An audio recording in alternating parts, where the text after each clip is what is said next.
Hello, wrestling fans, and welcome to Wrestling Gab. That's Delita. I am Travis. It's Friday, and that means that SmackDown is over.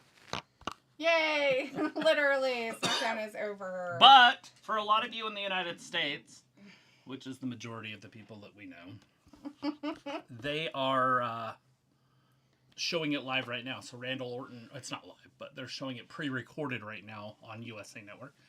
And it looks like Randall Orton's out there, and he is going to go and talk to Kevin Owens, and they're going to make it an official that they're going to have They're make it. Did somebody throw a chair? Probably. There's probably not a lot of people that would get that reference. Nobody in the world would. Well, I mean, people in the world would. Nah. But there's probably not a lot of people that would. Like 7. That would get that reference. They would have to probably watch that movie so many times, or be a really big fan of it, for it to be and remotely what you'd want or whatever, right? Let's make it official then. Let's make it official. Let's make it official then. Let's make it official. Throw a chair. All right, here, take over. Take the clipboard. Take the clipboard. He gives it to his wife. That's the coach. She's just like, what am I supposed to do with that? I'll be waiting in the car.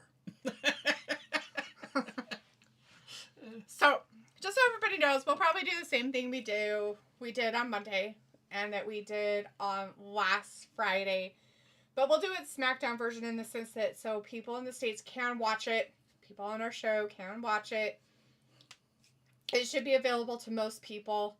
If you haven't looked at spoilers and know what's happening, we are not going to tell you winners by any means. But we will kind of go over the matches of what is on tonight, kind of like they would anyways, and let you know this is what's happening, and maybe some cursory information with some of it. But I will tell you the losers, but I can't tell you the winners. The losers are all the people in the United States that don't cheer like this at live events. Definitely. Fuck, dude. These guys were so awesome. I watched it today, and they were loud. So if you're excited to see fans that are acting a fool, these are them. We do have a couple people in the chat right now. We have Janelle and P. Cola. And I will give that disclaimer one more time. If you do not want to hear any kind of spoilers, he said he might. I didn't say he wasn't totally not going to be here. I said he might not be here. If you do not want any spoilers whatsoever, then we don't listen. Because we are going to talk about the matches. Right now, Randy Orton came out. He's out there. He hasn't really started talking, by the way. Like, they literally are out there. The whole crowd's just having a great time and everything. So, but before he can actually even talk, we all know this was coming. Kevin Owens showed up, right? So we all knew that Kevin Owens and him were going to have some kind of altercation at some point of whatever was going to happen there. He, of course, talks about being a victim. I did not watch the first, half hour, 45 minutes. Kevin Owens talks about being a victim, and blah, blah, blah, and so on and so forth. And how much he hates Cody. I mean, that's his litany, right? I'm a victim, victim, victim. Hate Cody, hate Cody, hate Cody. Victim, victim, hate Cody, hate Cody, victim, hate Cody. I mean, that literally sums up anything that comes out of his mouth right now. So, Orton's like, yeah, whatever. Don't really care. Nobody cares. Basically, Orton's like, I should just drag you in and beat your ass, all over the arena. Yeah, he should. And stuff. It's what badasses do. Right. And, of course, he is using what I just used, which is hilarious. That Owens used to be fight Owens fight, but now he's just bitch Owens bitch. That was what Orton said. So we're all on the same page. Yeah. That's what happened. So then they had a recap of some stuff that went on between Drew McIntyre and Damian Priest, which now, of course, the whole, if you guys heard my spiel earlier this week, I kind of made a little bit of a spiel how I feel like it's, as people would call it, lazy booking. I call it lazy story writing at this point. that they don't know what, I guess they don't know what to do with Drew McIntyre, or he isn't stepping up to the plate to say, I don't want you to put me in these positions. I want to do this. This is a storyline I want. I feel like this is the best creative thing for my character, whatever, right? Because he is doing the same shit with Damian Priest that happened with CM Punk. It's the same story over again, and I am bored. So I have a question, / answer, / whatever statement. You guys in the chat can definitely chat too. Chat away. So after WrestleMania, they're going to do a roast. Yeah, they were talking about that. So they have the start time at 10 p.m. Eastern. Good Lord. So WrestleMania is going to get over at 8 our time? That's early as fuck. Like, what time are they starting it? So they're saying that they're going to end night 2. I think it was night 2. Early. Well, it wouldn't be early. It would just be... Well, it would be early. Well, it would be when they're done. With wrestling. Yeah, that's what I'm saying. I don't know if night 1's going longer. What? To a stupid comedian. He's pretty funny, though. To roast. That dude's hilarious. It's that one funny guy that I had never seen. The WWE. I had never seen him before until he did the Tom Brady one. And he was funny. He did a really good job on that. But I don't know what his name is. But I know he's funny. Anyways. So the match that happened first was the Damian Priest and Jimmy Uso versus Drew McIntyre and Shinsuke Nakamura. Wow. That's kind of a weird kind of group of people. I would imagine that everybody would just start hitting everybody else. Yeah, there was a lot of hatred. What is it? That first match that happened. Damian Priest and Jimmy Uso versus Drew McIntyre and Shinsuke Nakamura. I did not see it. Anyways, so, you know that all kinds of weird stuff's going to happen there. Especially with Shinsuke being in it and whatever his contention is with everybody. Drew McIntyre hating a certain person the whole time. Like, I hate him. He's a bastard. Blah, blah, blah. Alright, and then, like I said, we're not going to give who won, by the way. So then they went backstage. Looks like they had some stuff with Braun Strowman. And then, I guess, LA Knight kind of gets in his face and tells him good luck with his match with Jacob Fatu.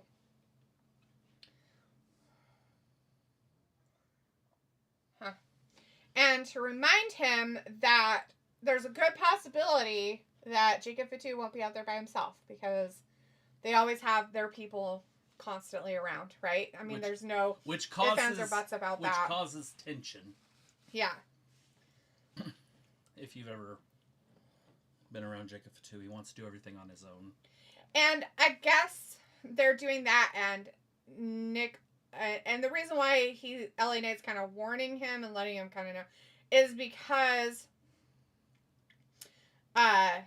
Nick Aldis announced that the winner of that match will earn a title shot against LA Knight. And that's his path to WrestleMania. So, sounds like they're going to have that, whether or not he's the title holder. I mean, at this point, I would think so. It's only about a month away. So you would think that he would continue to have that championship. Right. But it looks like that championship's possibly going to have a match at WrestleMania. All right. And then they supposedly had a commercial break. And then they had a Tiffany and Charlotte cameo thing happening on their split screen. Because they're going to have a face-to-face. Now, this isn't a match or anything. This is just them talking dirty to each other kind of thing. So, it looks like they had a whole talking thing. And it showed, I guess, Travis can probably talk about it because he did watch that part. Ooh, what was it? The Charlotte and Tiffany talk. I joined and caught the end. Oh, okay. So let's put it this way. Like, Charlotte has grown into her ability to talk and be a bitch. And Tiffany is not. So it kind of, because Charlotte just doesn't like, how would you say this? She doesn't, we kind of talked about it earlier today. So she doesn't sit back and really help. So there's wrestlers on the roster that make other wrestlers look good. Mm-hmm. It's not Charlotte's responsibility in her mind. Right. You better be on your best game when you're wrestling her, or you're going to look foolish. Every time that you talk, every time you have a promo, every time you have a face-to-face, you have to be better, because she's not going to carry you or go down to your level. Mm-hmm. And it makes for one-sided things like that interview today that you'll see right after this match. It does not help Tiffany in the slightest. Let's put it that way. And I don't know if it hinders her, but it doesn't uplift her. Let's put it in that context. Right, but Charlotte doesn't feel like that's her exactly. That's what I mean. That's what I'm trying to say. Like, she's not placating to the I'm a jobber position. Like, she's not placating that she's a jobber at this point. Like, that's not a thing. Like, she's not playing that part. Like, Becky's playing that part. Bayley kind of plays that part. Like, they're not playing that I'm a jobber and I do nothing now kind of thing. Anyways, Chris is in the chat, says, what up, guys? What up? He also says, you guys leaving soon? Yeah, we're just going to talk about stuff. So if you don't want spoilers about the matches and kind of some stuff that happens, then you better leave. But we're not going to tell you who wins or loses the matches. We're just going to say what matches are happening. It says, yeah, Tiffy isn't acting enough like a beach, even in NXT. Right, yeah. Robbie's also in the chat, says, big up, yo. I saw SmackDown earlier and Charlotte had a stinker and hooked. Okay. I don't feel that way, but we know you hate her, so it's fine. Chris says, 2017, Bliss was biggest B word in the game at the time, but then Char took over in 21 when she steamrolled over Funhouse Bliss. Well, that's the problem, right? Like, she wouldn't have been able to steamroll over her if Bliss hadn't been playing a stupid little child character. If she would have been, she fucked herself in that position. Bliss of 17, that would have been a classic. It would have been epic, because I remember times when she literally almost made Charlotte cry. Yeah. Oh, it would have been classic. So I remember those. Charlotte came in with the idea that that's how it was going to be, because she knows Bliss, so she gets out there and she goes for the throat, and the Bliss doesn't do it, and it's like, well, and she's handcuffed, and she's probably like, you bitch, but she can't say that because she's supposed to be cute. Yeah. Goddamn bitch. So after the whole Tiffany and Charlotte stuff of their talking and everything, they actually had a match then. And it was the Jacob Fatu versus the Braun Strowman, which I kind of spoke about earlier, that the LA Knight gave Braun Strowman some advice. Because this is a number one contender match for LA Knight's title that he has, right? The United States champion.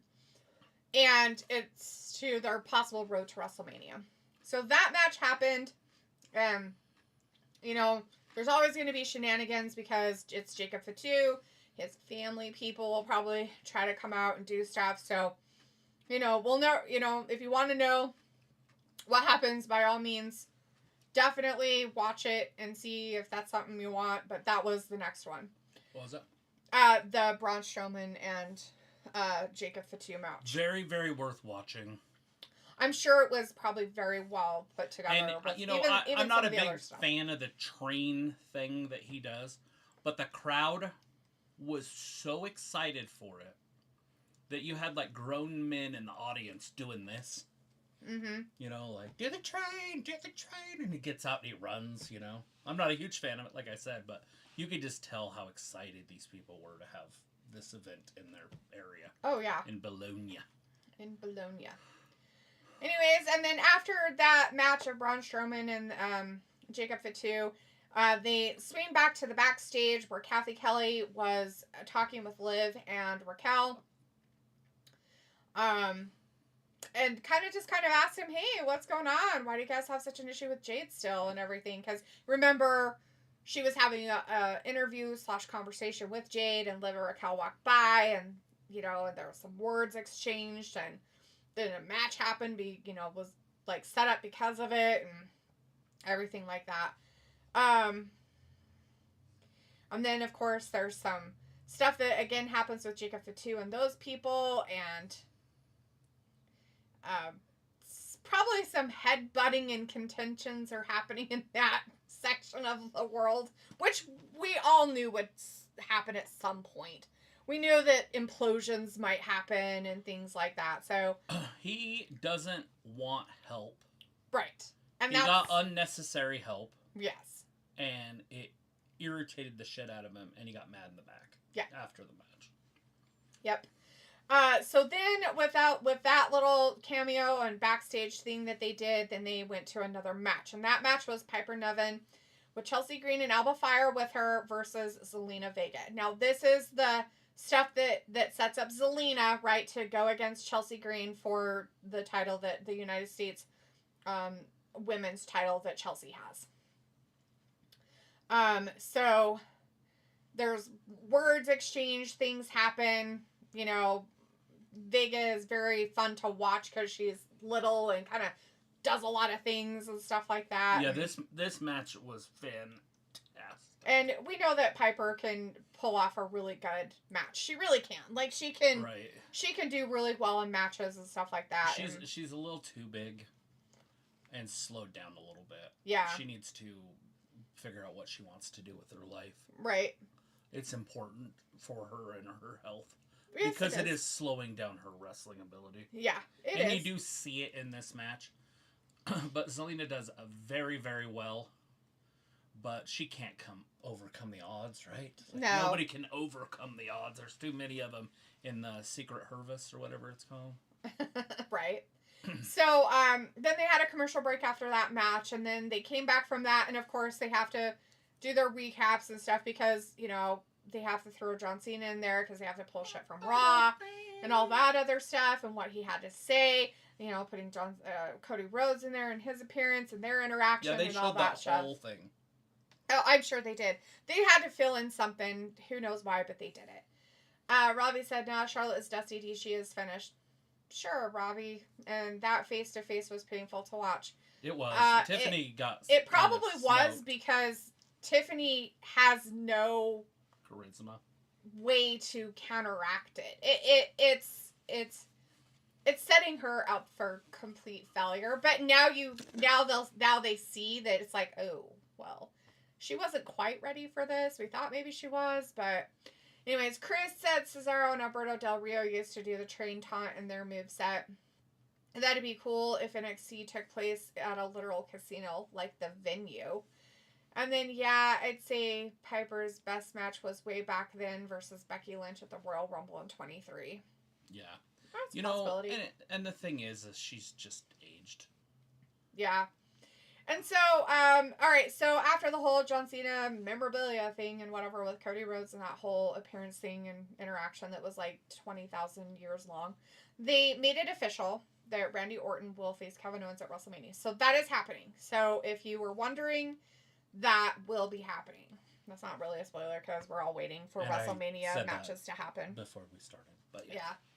So then they have some more interviewing in the back. It looks like Kathy Kelly started talking with Jade and asking her about her match with Liv that was coming up during the night. And she basically just brought up Naomi.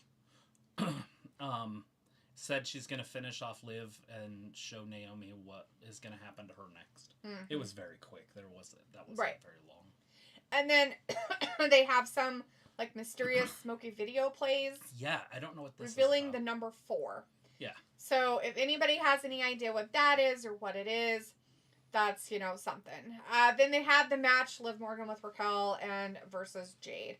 So that was pretty interesting. If you you're a big Jade fan, you should watch it. She wore a different wig this time. She looked like she had a mullet. And she had some very interesting wardrobe issues, I guess. Her boobs wanted to go this way, and her top wanted to go this way. So, that might be something you might want to watch out for if you want to watch that. And of course, insanity ensues with that and everything. So then after that match, Kathy Kelly again in the back, because we do a lot of interviews now and quick question stuff. It used to be that way. I'm okay with it. It's fine. I mean, it's fine. I'm just saying that that's something else they did. So she happens to get a hold of Drew Mack, kind of wants to know what's going to happen with him and his little, crush he has on Damian Priest. Mm-hmm. He says that he is saying, yeah, I've told you guys what it is. A 5-year-old could get it. That's just how it is. You should know. And then he happens to have some path crossing with Seth. And yeah, they just stare at each other. And they stare, and then Seth, of course, laughs his weird laugh and goes on with his life. Yeah. I was like, what's that about? And then it looks like they had some tag team championship stuff with Montez Ford and Angelo Dawkins, who are your new tag team champions. Celebration or what? They came out. The crowd just, because they're supposed to be like these heels, right? Right. They cheer them on. Just crazy cheer. You deserve it. And they're like, what the fuck? We're supposed to be assholes. So they're like trying to be assholes to the people that are cheering. I mean, it's funny because it doesn't work. Right. And then the second not Montez, but Ford starts talking, they kind of boo it like, brr. It's low though, like, brr, but it's loud because everybody's booing. And then he goes, but then when we got these, you deserve it. It was fun. It was a little fun. Like I said, this audience makes the show worth watching. It's like the French a few years ago in that wrestling pay-per-view. Right. So we know that they are trying their hardest to make the tag team stuff kind of more relevant and things to do with it. Mm-hmm. So, of course, then Santos Escobar guys, they all show up, mm-hmm. and then the Pretty Deadly group shows up. And Santos is speaking Italian. Okay. To everybody there. It's just flowing out of him. And they're all booing and cheering. And I was like, oh, that's pretty impressive. So, he's like telling him, hey, you better enjoy him now because you're going to lose him. I mean, the same stuff that always happens with everything, right? And so that is a big thing. And so they have a impromptu match with Angel Garza and Humberto Carrillo with Santos there versus Angelo Dawkins and Montez Ford, the Street Profits. It's a non-title match, but that match is kind of an impromptu one that kind of happens and stuff. It's probably very exciting. I mean, considering that it took them 8 paragraphs to write it, they probably did a very long match and probably had a lot of stuff going on. I don't remember it being on. I remember Ford and those guys coming out and talking. It was probably because we were talking or something, maybe. No, he didn't call until the Jade Cargill one. Oh, okay. Well, that was before that, so. No, it wasn't. She hasn't. Oh. She has a match. Oh, okay. Well, maybe you're just doing something else. Yeah. Anyway, so of course they do that, and then right after that match happens, of course, the vehicle and Paul Heyman's there. So that's the person that shows up in the thing, and then they had a commercial. So then they come back from it, and it looks like DIY is having a talking with the Pretty Deadly guys. Oh, so if you scratch our back, and they will scratch yours. They're like, nah.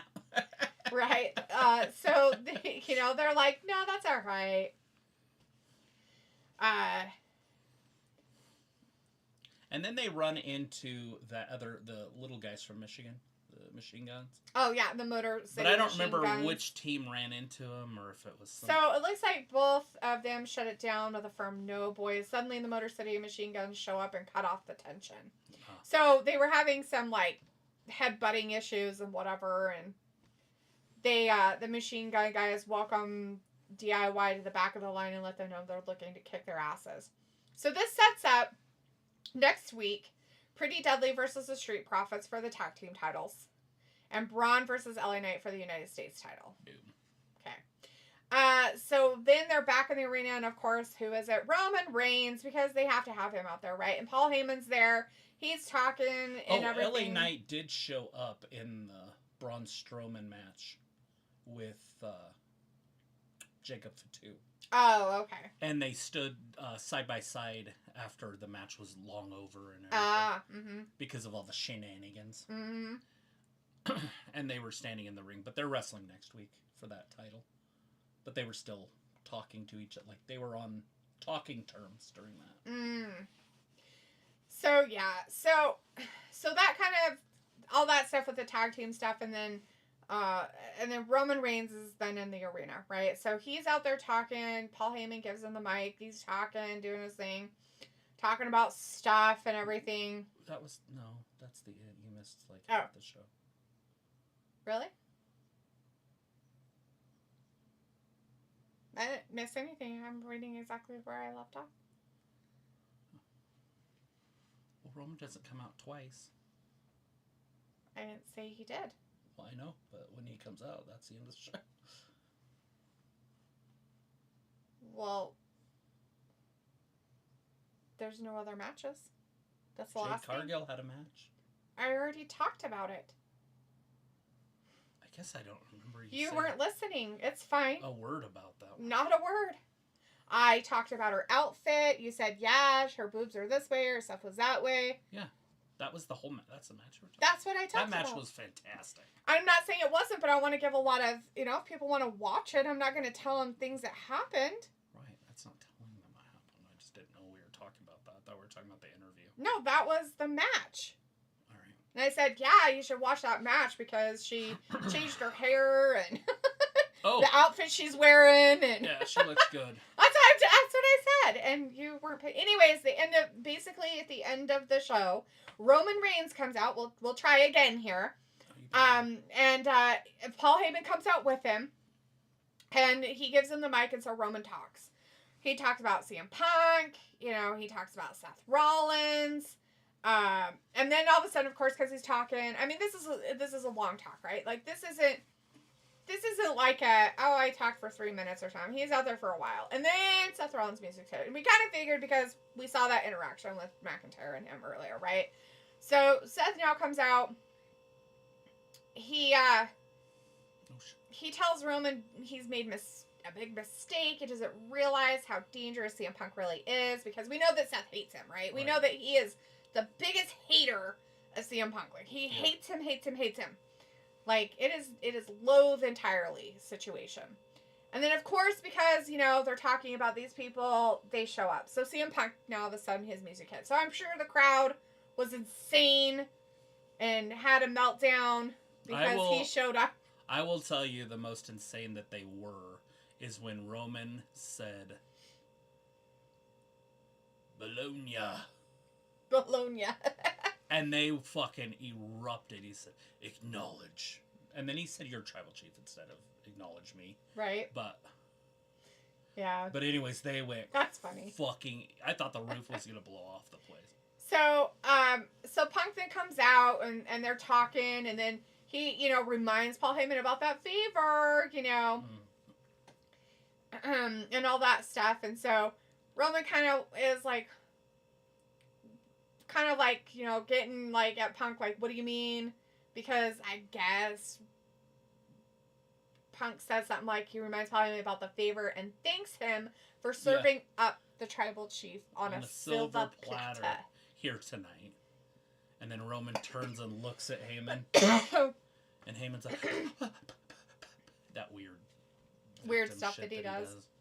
So, of course, a fight ensues and all that stuff. And you guys can totally watch all that to see what happens and everything. But it seems like what they're going to do with that, as they always do, is, they're they're going to have a match. Whether they do a 3-way match or whatever happens, that's where it's at.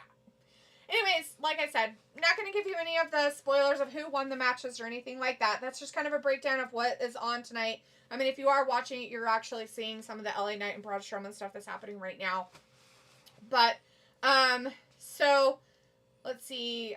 Robbie had said, nah, Tiffany was decent. Why does people always credit Charlotte and don't want to say she was bad when she is? Because, Robbie, I saw her when she was bad, and she's improved. So I'm not going to say she's bad unless she reverts back to that. And you have the right to your opinion about her. It's fine that you hate her, you don't like her look, you don't like anything about her nepotism, whatever it is that you don't like. I've seen her growth, and that's what I base my judgment of Charlotte on. And Tiffany is nowhere near that yet, and she can be. It's not that she doesn't have that potential to grow into something and be better. It's just that she literally got slapped in the face and got put in the corner like a 5-year-old child. And that's exactly what we don't want to see in a champion, ever. Like, you do not want to see that. Growth needs to happen. And if you are so blinded by your hatred for a wrestler to not see their growth and that they have improved themselves and tried to steer away from the reason why I got this job is because of my dad, then you probably need to reevaluate some stuff, I guess, because I try my hardest, even though I don't like people or don't like certain wrestlers or anything, I still will acknowledge their growth. Because that's what they have to do in order to become better or become something that people actually want to stay behind. And that's just how I see it. Chris says, I feel like Drew Mac feuds now are so unnecessary because his approach is like taking things too far, like his Punk feud, and I feel like that doesn't work for every feud. True. Absolutely. It's not. I don't know if they're going to do a commercial first. Right. Robbie says Liv and Raquel should rename their tag team as Stinker and Hooked. And then Chris says, like Drew, you don't always have to cry baby mode on social media and talk in real life crap about your opponent to get that. It makes things personal, but some of your opponents aren't worth doing that. So what that is, Chris, is bringing in old school wrestling stuff, right? Of what Travis calls, what you guys call kayfabe, right? Is keeping it going that you're, doing that kind of thing. Like that you're still that person. You know what I mean? Like that character or whatever. As Robbie says, European crowds and UK crowds are live and like to chant songs and things about the game or show. Yeah. They were doing fantastic. Yeah. Piccolo's like the micro machine guns. Pew pew. Right? And Piccolo's like laughing. Roman owns Italia. Right? True that. Sophie is now in the chat for a second. Says hi. And Chris is like shooting. Right. All right, everybody. Well, we're not going to stick around for the whole show like we said. It is a tape version at this point playing in the United States, but most of you haven't been able to see it as it is on USA Network, and it's not something that you just go around trying to look for. We kind of already talked to Sophie. We're not going to be here for the entire 3 hours. In fact, we were just getting ready to leave. We kind of just gave a cursory of what happens in the show. We did not give any spoilers. Once again, I gave my spiel. If you didn't want to hear anything about it, don't listen. But no spoilers about any of the wins or losses or anything of that nature. Just kind of cursory stuff that happened in the thing and kind of what we saw and how we looked at it. The city of Bologna won. Not the city of Bologna. And the American fans lost to the European fans. And a fan off. Yeah. So Chris says, I guess because nowadays fans on the internet don't care about kayfabe as well. And it is true, right, Chris? I mean, it's becoming a dying kind of thing, and it's hard that Drew kind of tries to keep that there, but at the same time, it's fine that he does. So Sophie says Rey Fenix is officially signed to the WWE. Well, good for him. He's going to be there with his bro, and things will happen there. All right, everybody. Thank you guys that did come in and say hi to us. We really appreciate your guys' time and everything. Go enjoy the rest of SmackDown tonight. It's on USA Network right now, unless you have read spoilers and don't care, or as Ravi has already seen it. But most of you probably haven't, and if you're a big wrestling fan, you're going to want to watch it. Very good crowd tonight. Yeah. So we will be back again on Monday to do the same thing that we did for Raw last week, kind of what we've been doing. That's going to be pretty much what we're going to do until they stop being on their European tour and they actually have live versions in the United States. They're back in America. So you guys have a great weekend. Everybody be safe, make good choices, and we will hopefully see some of you on Monday. Thanks for watching Wrestling Gab. Bye.